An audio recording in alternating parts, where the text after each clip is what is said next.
Journalist TV news కి స్వాగతం. ఖమ్మం జిల్లా సత్తుపల్లి పట్టణంలో ఏసీబీ అధికారుల దాడులు కలకలం రేపాయి.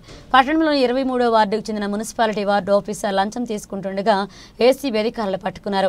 23వ వార్డుకు చెందిన ఓ వ్యక్తి రేషన్ కార్డు, ఇందిరమ్మ ఇంటి కోసం దరఖాస్తు పెట్టగా ఫీల్డ్ ఆఫీసర్ వినోద్ 3,000 రూపాయల లంచాన్ని డిమాండ్ చేశాడు.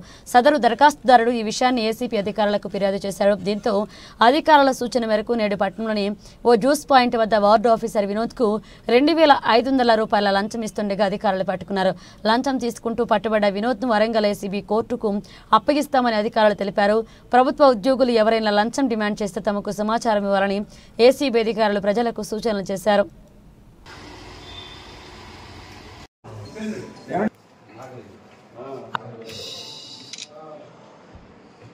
విజయ్ నువ్వు ఒక్కడే దీవయ్యా మన కేంద్రకి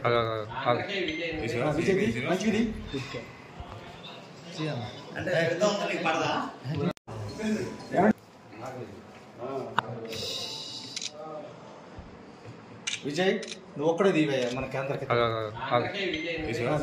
మంచిది